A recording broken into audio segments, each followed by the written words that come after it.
আসসালামু আলাইকুম guys, welcome back to my channel Lutfa village cooking. তো আজকের পর্বে থাকছে কোনো রকম দমে রাখার ঝামেলা ছাড়াই একদম ঘরোয়া পদ্ধতিতে চিকেন বিরিয়ানি। অল্প উপকরণে অল্প মশলায় কীভাবে সুস্বাদু চিকেন বিরিয়ানিটা তৈরি করবেন তারই রেসিপি থাকছে আজকের পর্বে। সম্পূর্ণ ট্রিপ অ্যান্ড ট্রিক সহকারে এই ভিডিওটা আমি তৈরি করেছি, তার জন্য অবশ্যই বন্ধুরা না টেনে সম্পূর্ণ ভিডিওটা দেখবে। আর যদি ভালো লেগে থাকে তাহলে প্লিজ লাইক দিবে আর চ্যানেলটা সাবস্ক্রাইব করে আমার চ্যানেলের পাশেই সর্বসময় থাকবে। তো চিকেন বিরিয়ানিটা তৈরি করার জন্য প্রথমে নিচ্ছি এখানে আমি চাল। তো এখানে আমি 1.5 কেজি পরিমাণ পোলার চাল নিয়েছি।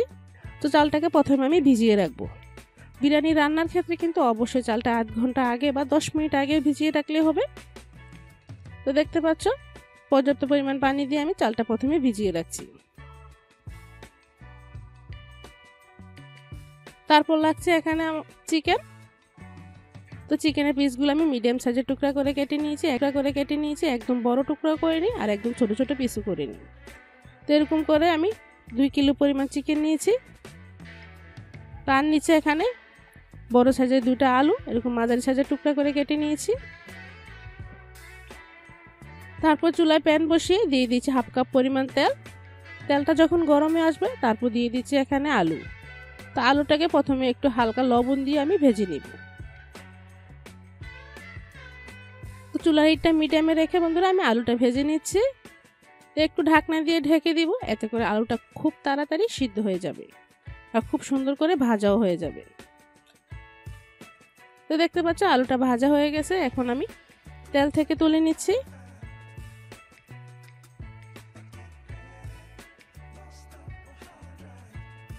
তারপর একই তেলে দিয়ে দিচ্ছি চিকেনগুলো। তো বন্ধুরা প্রথমে আমি কোনো মশলা অ্যাড করব না, হালকা একটু লবণ দিয়ে চিকেনটা ভেজে নিব। তো দেখো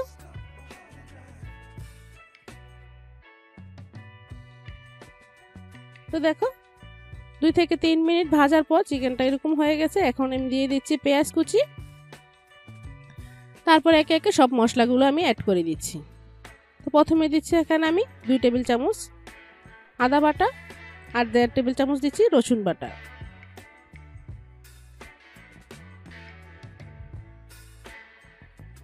আর গরম মশলা দিচ্ছি 3 টেবিল চামচ।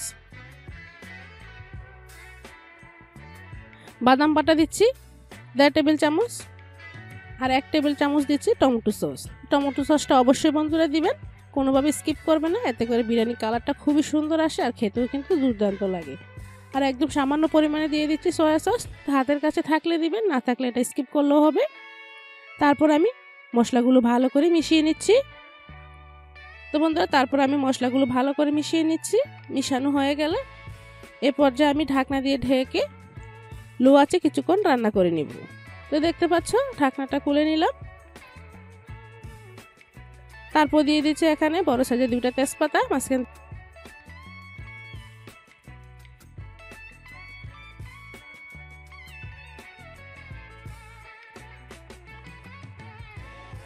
আর দিচ্ছি এখানে আমি ধনে এবং গোলমরিচ একসাথে গুঁড়ো করে নিয়েছি, 1/2 টিস্পুন পরিমাণ দিয়ে দিলাম। আর 1 টেবিল চামচ পরিমাণ লেমন জুস দিয়ে দিলাম। দিয়ে ভালো করে একটু মিশিয়ে নিচ্ছি। এই লেমন জুসটা দেওয়ার কারণে কিন্তু রাইসগুলো অনেকটাই ঝরঝরে হবে।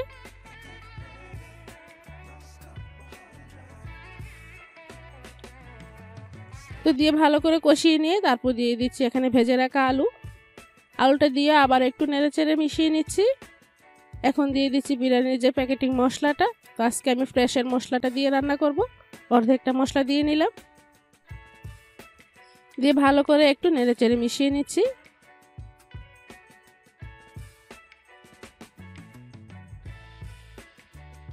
মিশিয়ে আমি ঢাকনা দিয়ে লো আঁচে কিন্তু এটাকে আরও 1 থেকে 1.5 মিনিট কুক করে নিব। এর ফাঁকে কিন্তু ঢাকনা তুলে আর কয়েকবার নেড়ে দিতে হবে, যাতে নিচ থেকে লেগে না যায়, সেদিকে অবশ্যই খেয়াল রাখবেন। তো দেখুন বন্ধুরা খুব সুন্দর করে কিন্তু কষানো হয়ে গেছে। এখন আমি এটা তুলে নিচ্ছি। তো বড় একটা হাঁড়ি বসিয়ে দিলাম। এখানে 1 ফুড কাপ দিয়ে দিলাম সাদা তেল। তারপর দিয়ে দিচ্ছি একটা তেজপাতা, কিছু এলাচ এবং কিছু দারচিনি। দিয়ে দিলাম বড় সাইজের একটা পেঁয়াজ কুচি। তো এখন সব উপকরণগুলো একটু ভেজে নিব। পেঁয়াজটা যতক্ষণ পর্যন্ত ব্রাউন কালার না হয় ততক্ষণ পর্যন্ত একটু ভেজে নিচ্ছি। আর একদম ডার্ক কালার করব না, হালকা ব্রাউন কালার হওয়ার পর আমি এখানে চালগুলো অ্যাড করে দিব। চালটা আমি ভালো করে ধুয়ে নিয়েছি এবং পানিটাও ঝরিয়ে নিয়েছি। তো এখন আমি চালটা দিয়ে কিছুক্ষণ আমি ভেজে নিব। তো চালটা যদি খুব ভালো করে ভাজা হয় তাহলে কিন্তু বিরিয়ানির রাইসগুলো কিন্তু খুবই ঝরঝরা হবে, তাই অবশ্যই চাল ভাজাটা কিন্তু খুবই ইম্পর্টেন্ট। তো দেখতে পাচ্ছেন কিভাবে আমি চালগুলো একটু ভেজে নিচ্ছি। লো আছে কিন্তু চালটা ভেজে নিতে হবে, হাই হিটে ভাজা যাবে না, তাহলে নিচ থেকে লেগে যাবে। আর চালগুলো যদি পারফেক্টভাবে যে ভাজা হয় তাহলে কিন্তু চালগুলো থেকে একটা সনসনে একটা আওয়াজ শোনা যাবে আর খুবই ঝরঝরা হবে। তো দেখো চালগুলো কিন্তু খুব ভালো করে আমি ভেজে নিয়েছি। এখন দিয়ে দিচ্ছি ফুটন্ত গরম পানি। তো এখানে কিন্তু নর্মাল পানি অ্যাড করা যাবে না, অবশ্যই গরম পানি অ্যাড করতে হবে। তো এখানে আমি 1.5 কেজি চালের জন্য 3 কেজি পরিমাণ পানি দিয়ে দিলাম। চাল যতটুকু নেবেন তার ডাবল পরিমাণ পানি এখানে কিন্তু অ্যাড করতে হবে। তো আরেকটা পদ্ধতি আছে কিভাবে পানিটা বোঝা যায়, সেই পদ্ধতিটা সবশেষে আমি বলে দিচ্ছি। তারপর মিশানোর পর দিয়ে দিচ্ছি এখানে কষিয়ে রাখা চিকেনগুলো দিয়ে আবারও একটু নেড়ে চেড়ে দিচ্ছি। তো বন্ধুরা এই পর্যায়ে কিন্তু একটু পরপর নেড়ে দিতে হবে। এই পর্যায়ে কিন্তু ফুটে ওঠার আগ পর্যন্ত নিচ থেকে খুব তাড়াতাড়ি লেগে উঠতে যায়, অবশ্যই খেয়াল রাখবে। বিরিয়ানির ক্ষেত্রে যদি লেগে যায় সেক্ষেত্রে কিন্তু বিরিয়ানির টেস্টটা ভালো আসবে না। তো দেখো একটা কাঠির সাহায্যে এভাবেও পানিটা মেপে নিতে পারো। চালের উপর যদি এরকম 2 গিরা পরিমাণ পানি থাকে তাহলেই বুঝতে পারবে রান্নাটার জন্য পানিটা একদমই পারফেক্ট। তারপর এখানে বাকি বিরিয়ানি মশলাটা আমি দিয়ে দিলাম, আর দিচ্ছি এখানে কয়েকটা কাঁচামরিচ। তো কাঁচামরিচ কিছু আমি আস্ত দিয়েছি আর 2-1টা ফালি করে দিয়েছি। আর দিচ্ছি এখানে গ্রেট করা গাজর। তো গাজরটা দেওয়ার কারণে কিন্তু এই বিরিয়ানি দেখতেও যতটা সুন্দর হবে, খেতেও কিন্তু আরও টেস্ট অনেক গুণ বেড়ে যাবে। তারপর আমি লবণটা চেক করে নিচ্ছি। তো যতটুকু পরিমাণ লবণ প্রয়োজন সে পরিমাণে আমি লবণ দিয়ে দিলাম, দিয়ে খুব ভালো করে আবারও একটু মিশিয়ে নিচ্ছি। তো বন্ধুরা আমি বারবার বলে দিচ্ছি নিচ থেকে যাতে লেগে না যায় সেদিকে অবশ্যই খেয়াল রাখবেন। তারপর ঢাকনা দিয়ে ঢেকে আমি হাই হিটে এটাকে একটু বলক তুলিয়ে নিব। তো দেখতে পাচ্ছ মোটামুটি চলে এসেছে। এখন আবার একটু নেড়ে দিচ্ছি। 2 মিনিট পর পর এভাবে একটু নেড়ে দিতে হবে। তারপর ঢাকনা দিয়ে ঢেকে আবার কিছুক্ষণ আমি জাল করে নিচ্ছি। তো দেখতে পাচ্ছ পানিটা একদমই শুকিয়ে গিয়েছে, হালকা পানি রয়ে গিয়েছে। এ পর্যায়ে আবার একটু নেড়ে চেড়ে মিশিয়ে নিচ্ছি। মিশিয়ে উপর থেকে কিছুটা কিশমিশ দিয়ে দিচ্ছি, চাইলে এখানে কিছু বাদামও অ্যাড করতে পারো। তারপর বন্ধুরা ঢাকনা দিয়ে ঢেকে এখন আমি এটাকে তুলে রেখে দিচ্ছি। তো এটাকে আমি 10 মিনিটের মতো রেস্টে রেখেছিলাম। তারপর আবারও একটু নেড়ে চেড়ে দিচ্ছি। একদম চিকন কাঠির সাহায্যে একটু উল্টে পাল্টে দিতে হবে, নিচের রাইসগুলো উপরে এবং উপরের রাইসগুলো নিচে। এতে করে যদি রাইস শক্ত থাকে তাহলে একদম ভালো করে মিশে যাবে। তো তারপর ঢাকনা দিয়ে ঢেকে বন্ধুরা একদম ভালো করে আমি রেস্টে রেখে দিচ্ছি। তো 10 মিনিট পর ফিরে এলাম। দেখুন তো রান্নার জন্য কিন্তু পাত্রটা অনেকটাই ছোট হয়ে গেছে, তো আমার একটু বড় পাত্র নেওয়া উচিত ছিল। তো দেখতে পাচ্ছ বন্ধুরা বিরিয়ানিটা কিন্তু খুব সুন্দরভাবে রান্না হয়ে গেছে, খুব ঝরঝরা। কিন্তু আমি গরম গরম সার্ভ করে নিলাম। এরকম সালাদের সাথে খেতে কিন্তু বেশ দারুণ লাগে। তো বন্ধুরা বিরিয়ানিটা তৈরি করার জন্য প্রথমে নিচ্ছি আমি এখানে চালটাকে এখানে আমি একদম চিনি গুঁড়া চাল নিয়েছি 1.5 কেজি পরিমাণ। তবে এখানে যে যেরকম বিরিয়ানি রান্না করবেন সে অনুপাতে চালটা নেবেন। এখন আমি পরিষ্কার পানি দিয়ে চালটা ধুয়ে নিব অবশ্যই বিরিয়ানি। তারপর নিচ্ছি এখানে আমি চিকেন লেগ পিস নিয়েছি, আজ এরকম ছোট ছোট টুকরা করে নিয়েছি। তবে চাইলে আপনারা রান্নার সময় যে রেগুলার পিস করেন সেভাবেও পিস করে নিতে পারেন। আর এখানে আমি 500 গ্রাম আলু নিয়েছি, আলুগুলো ছোট ছোট পিস করে কেটে নিয়েছি। এখন চুলা প্যান বসিয়ে দিয়ে দিয়েছি 1/2 কাপ পরিমাণ তেল। প্রথমে আমি তেলে আলুগুলো ফ্রাই করব, আর অল্প একটু লবণ দিয়ে দেব, এতে করে আলুগুলো আর পানসে লাগবে না।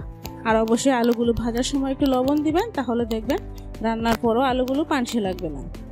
এখন আমি আলুগুলো নেড়ে চেড়ে অনবরত ফ্রাই করে নিব। আলুগুলো সিদ্ধ হওয়ার আগ পর্যন্ত আমি এভাবে ভেজে নিব। তো আলুগুলো ভাজা হয়ে গেলে আমি তুলে নিচ্ছি। আর আলুগুলো অবশ্যই একদম সিদ্ধ হওয়ার আগ পর্যন্ত ভাজতে হবে। তারপর দিয়ে দিচ্ছি চিকেনগুলো আমি 2 স্টেপে ভাজবো। প্রথমে আমি 1 স্টেপ দিয়ে নিচ্ছি, তারপর আমি বাকিগুলো আবারও ভেজে নেব এভাবে। আর দিয়ে দিচ্ছি পরিমাণ মতো লবণ। এখানে কোনো হলুদ বা মরিচ গুঁড়া ইউজ করা যাবে না, বিরিয়ানিটা কিন্তু একটু সাদা হবে। তাই এখানে হলুদ বা মরিচ কিছুই ইউজ করব না, শুধু জাস্ট লবণ দিয়ে আমি মাংসগুলো ফ্রাই করে নিব। মাংসগুলো আমি এরকম ব্রাউন কালার করে ভেজে নিয়েছি, আর একই পদ্ধতিতে আমি সবগুলো নিব। তো বন্ধুরা, মাংসগুলো ভাজা হয়ে গিয়েছে। এখন দেখুন সবগুলো মাংস এরকম ব্রাউন কালার করে ভেজে নিয়েছি। একই প্যানে দিয়ে দিচ্ছি 3টা তেজপাতা, 3 টুকরা দারচিনি, 5-6টা লবঙ্গ আর 4-5টা এলাচ।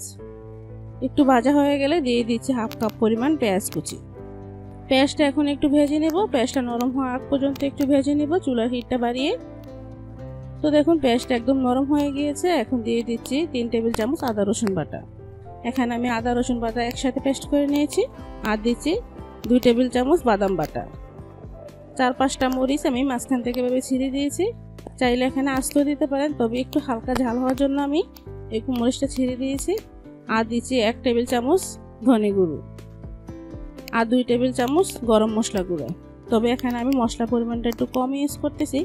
আমি এখানে প্যাকেটিং যে বিরিয়ানি মশলাটা আছে সেটা ইউজ করব, তাই এখানে মশলার পরিমাণটা একটু কম ইউজ করছি। এখন মশলাগুলো নেড়ে চেড়ে একটু ভেজে নিব। মশলাগুলো একটু ভাজা হয়ে গেলে দিয়ে দিচ্ছি 1 টেবিল চামচ টমেটো সস। এখানে অবশ্যই টমেটো সসটা দেওয়ার চেষ্টা করবেন। আর দিয়ে দিচ্ছি 1/2 টিস্পুন কেওড়া জল আর 1/2 টিস্পুন গোলাপ জল আমি একসাথে করে নিয়েছি। তবে বন্ধুরা, বিরিয়ানিতে একটু টমেটো সস দেওয়ার চেষ্টা করবেন, তাহলে দেখবেন বিরিয়ানি কালারটা খুবই সুন্দর হবে। এখন দিয়ে দিব ভেজে রাখা মাংসগুলো, দিয়ে একটু মশলার সাথে 2-1 মিনিট ভালোভাবে নেড়ে মিশিয়ে নিব।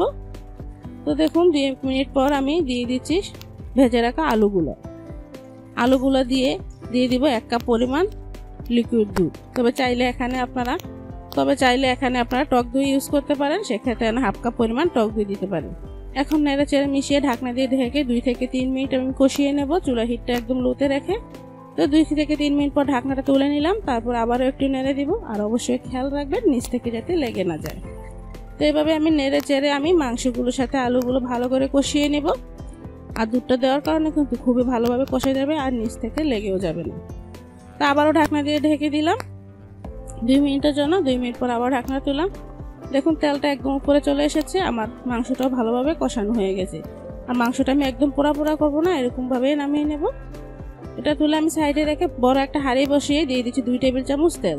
এখানে আমি তেলের পরিমাণটা একটু কম ইউজ করব, কারণ আমার মাংসতে অলরেডি অনেকটা তেল আছে। আর দিয়ে দিচ্ছি 3 টেবিল চামচ পেঁয়াজ কুচি। পেঁয়াজটা আমি এখন ভালো করে নেড়ে চেড়ে একটু ব্রাউন কালার করে ভেজে নিব। তবে এখানে বিরিয়ানির প্যাকেট মশলার কিন্তু অনেকটা আস্ত মশলা থাকে, আমি আর কিছু মশলাও কিন্তু মাংসের মধ্যে ইউজ করেছি আস্ত মশলা। তাই এখন পেঁয়াজটা আমি ভালোভাবে নেড়ে একটু ব্রাউন কালার করে ভেজে নিব। তো দেখুন হালকা কালার চলে এসেছে। এই পর্যায়ে দিয়ে দিচ্ছি ধুয়ে রাখা চাল। তবে চালটা আমি আরও 2-3 মিনিট আগে পানি ঝরার জন্য একটা জালের মধ্যে নিয়ে নিয়েছি, পানিটা একদম ঝরিয়ে নিয়েছি। এখন আমি চালটা 2-3 মিনিট ভেজে নিব। চুলা হিটটা কিন্তু লোতে রেখে ভাজতে হবে, তা না হলে কিন্তু চালটা নিচ থেকে লেগে উঠতে পারে। তো চালটা ভাজা হয়েছে কিনা সেটা বোঝারও একটা উপায় আছে। চালগুলো কিন্তু ভাজতে ভাজতে একটু শোন একটা শব্দ শোনা যাবে, তখনই বুঝবেন যে আর চালগুলো একটু ঝরঝরা হয়ে যাবে। তখনই বুঝতে পারবেন যে আপনার চালের ভাজাটাও পারফেক্ট হয়ে গেছে। আর এভাবে ভেজে রান্না করলে কিন্তু বিরিয়ানিটা একদম ঝরঝরা হয়। তো দেখুন দেখেই বোঝা যাচ্ছে চালগুলো একদম ভালো করে ভাজা হয়ে গেছে। এখন দিয়ে দেব পানিটা এখানে অবশ্যই একদম ফুটন্ত গরম পানি দিতে হবে, তা না হলে কিন্তু একদম নরম হয়ে যাবে বিরিয়ানিটা। তাই অবশ্যই এখানে ফুটন্ত গরম পানি দিবেন। তো পানির পরিমাণটা কি পরিমাণে দিচ্ছি সেটাও আমি আপনাদের বোঝার জন্য একদম সহজ পদ্ধতিতে দেখিয়ে দেব। পানিটা দেওয়া হয়ে গেলে তারপর দিয়ে দিচ্ছি কষানো চিকেনগুলো। তারপর সবগুলো উপকরণ ভালো করে আমি মিশিয়ে নেব। এরকম একটা কাঠি নেব, কাঠির সাহায্যে আমি পানিটা মেপে নিচ্ছি। চালের উপরে দেখুন 2 গিরা পরিমাণ পানি আছে কিনা সেটা খেয়াল রাখতে হবে। আপনি 5 কেজি 10 কেজি যে পরিমাণে রান্না করেন না কেন, চালের উপরে যাতে এরকম 2 গিরা পরিমাণ পানি থাকে, তাহলে আপনার বিরিয়ানিটা পারফেক্ট ভাবে হবে। আর আরেকটা পদ্ধতি আছে, সেই পদ্ধতিটা যে কাপে আপনারা চাল নেবেন সেই কাপের ডাবল পানি দিয়ে দিবেন। তো বন্ধুরা দেখুন আমি আপনাদের দুটোটা পদ্ধতি দেখিয়ে দিয়েছি। তবে এভাবে রান্না করলে আপনার 10 কেজি 15 কেজি রান্না করলেও কিন্তু কোনো অসুবিধায় পড়তে হবে না। তো আমার পানিটা পারফেক্ট হয়েছে। এখন দিয়ে দিচ্ছি পরিমাণ মতো লবণ, 4-5টা কাঁচামরিচ, এগুলো আমি কিন্তু আস্ত ইউজ করছি। আর দিয়েছি এরকম একটা স্লাইস লেবুর রস, এতে করে কিন্তু রাইসটা খুবই ঝরঝরা হবে। এখন আমি একটু মিশিয়ে নিব, আর নিচ থেকে যাতে লেগে না যায় সেদিকেও খেয়াল রাখতে হবে। চুলা হিটটা কিন্তু অবশ্যই এই পর্যায়ে একটু বাড়িয়ে দিতে হবে, আর লবণটা অবশ্যই এই পর্যায়ে চেক করে নেবেন। লবণটা ঠিকঠাক আছে। এখন দিয়ে দিচ্ছি বিরিয়ানি মশলাটা, যে প্যাকেটের বিরিয়ানি মশলাটা আছে সেটা আমি ইউজ করতেছি। তবে এখানে যদি আপনার 2 প্যাকেট ইউজ করতেন তাহলে কিন্তু আর এক্সট্রা যে গরম মশলাটা সেটা আর লাগতো না। তবে আমার চালের পরিমাণটা বেশি, এখানে 1 প্যাকেট ইউজ করছি, তাই এখানে আমি কিছু গরম মশলাও ইউজ করেছি। এখন নেড়ে চেড়ে আমি মিশিয়ে নিচ্ছি, ডেকে হাই হিটে একদম বলক তুলিয়ে নেব। তো দেখুন একটু বলক চলে এসেছে, এখন একটু নেড়ে দিব।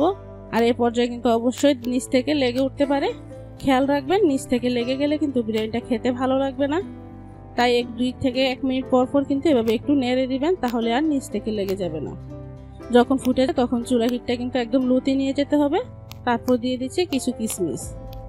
এখানে চাইলে আপনারা বাদাম কুচি ইউজ করতে পারেন বা কিছু পেঁয়াজ বেরেস্তাও দিতে পারেন। তারপর আবারও ঢাকনাটা তুলে নিলাম, তুলে আবার একটু নেড়ে দিব।